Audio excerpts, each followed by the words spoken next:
and welcome to Round Robin. I'm your host, Robin McCormick with the City of Hampton. And today we're going to talk about an award program designed to recognize some of the seniors in the community who are making a big difference. My guest is from the city's Senior Citizen Advisory Committee, Yvonne Gaynor. Welcome. Thank you. First, if we could, let's start by talking just a little bit about the Senior Citizen Advisory Committee and what you all do, what your role is in the city.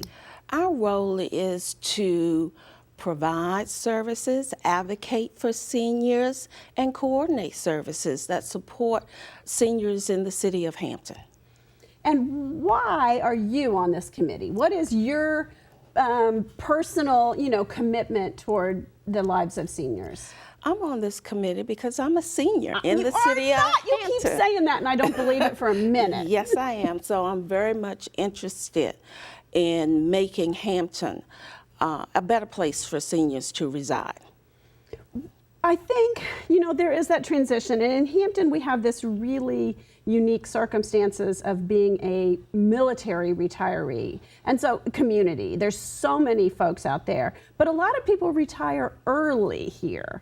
And so go through that transition of either second career or volunteerism. I mean, being a volunteer is something a lot of folks in our community do, from that military tradition, or you from the city and state government tradition. That was your former role. True. And you raise a good point, because I was one of those people that retired early due to health issues. And so I left my job at 55. But I continued to work, and I continue to work part-time because I can't do it as much as I used to. But also in retiring, I also have time to give back to the community and to support the city of Hampton in trying to make it a better place for seniors such as myself.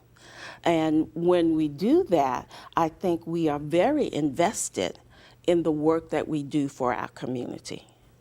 So I think you're looking at, and you guys devised the Senior Citizen Award. Yes. To really recognize folks, but particularly to look at people toward the upper age end of that spectrum, whereas lots of people might volunteer when they first retire, especially if they retire early, 55, 60. Correct. But you're really looking for folks who improve the community, and that sort of model that shows when we're in our 70s, when we're in our 80s, we can still contribute. And that is very true.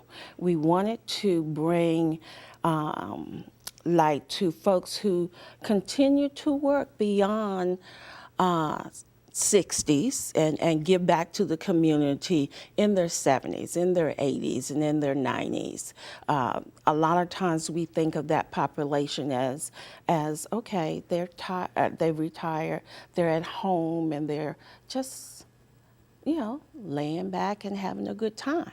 But they are still out there, very vibrant, very much caring about others in the community and working to improve the community. So this is both an award for an individual, but also to show the rest of us that those individuals, and lots of them, are out there, are vibrant. It maybe change the way people think about people in their 70s and 80s and up to 90. Correct. And we also want to encourage seniors who may not be thinking about doing volunteer work or participating in this kind of manner to get out there and support our city and do the work. Because people go through so many transitions when you're working full time, when you're raising kids, when you're taking care of your parents or a spouse. A lot of senior folks have spent a lot of energy caring for a spouse or someone who's gone through it. And, their circumstances have changed, and their time is different, and their energies are different, and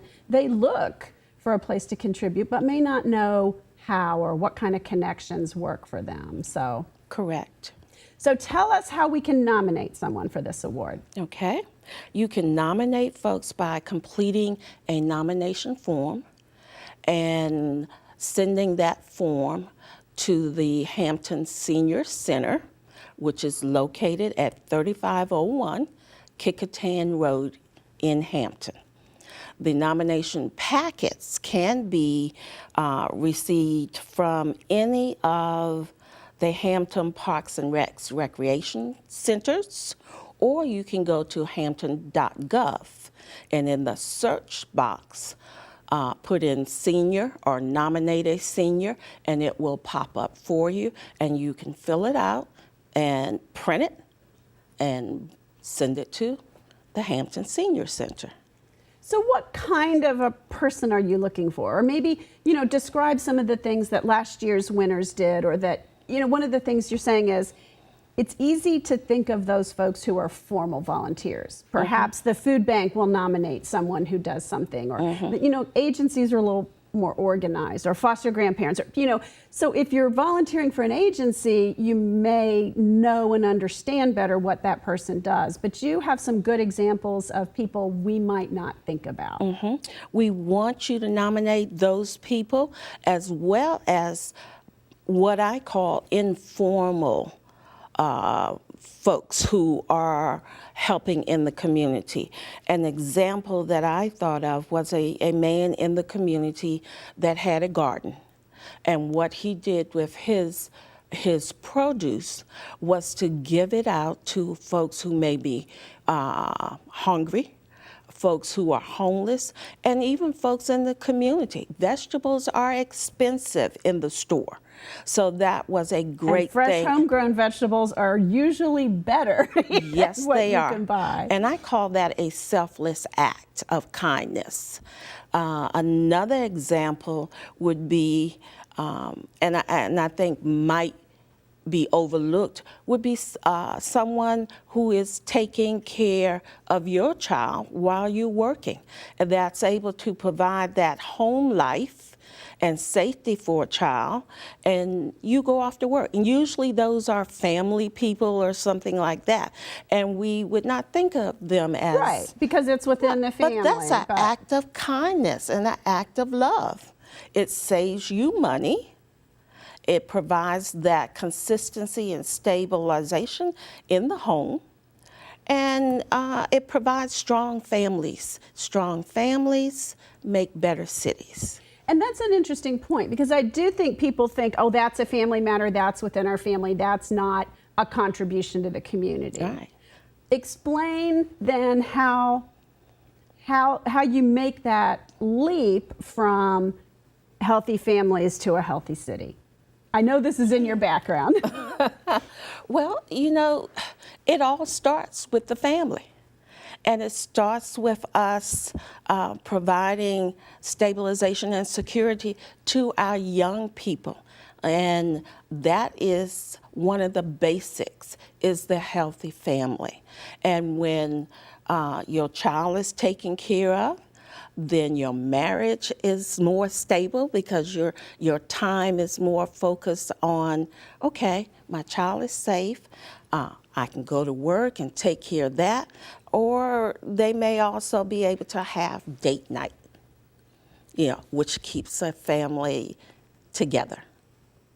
So. Yeah, and sometimes the way that I see it. caretaker isn't even a relative. No, it doesn't have to be a relative. Right. And it could be, someone else within the community that these does days, that. Our parents may not live here. You came here. I came here. We're not part of this extended family, and that is a tough thing for young parents, for young people in general, to not have those extended people who can look out for them. Sometimes it's the neighborhood. That's true. Sometimes it's friends of their parents or their grandparents. We all reach out when we can and how we can. Yes. So how long do we have to nominate this person? We are accepting nominations until November the 1st. Okay. Okay. And let's think about it as more of an ongoing thing too. Maybe we look out for seniors or notice contributions and keep that in our mind for next year, because you're making this an annual program, right? Correct. Okay. So it's an ongoing thing. And if it impacts on how we look at seniors in the community, then I would say it's a job well done. Okay. Well, thank you, Yvonne, and thank you for what you do for the seniors in our community as well. Thank you for having me. Okay. And thank you for watching. I hope you have learned a little bit about this and think maybe about seniors in a new way and notice what they're doing to benefit our community. Thanks for watching.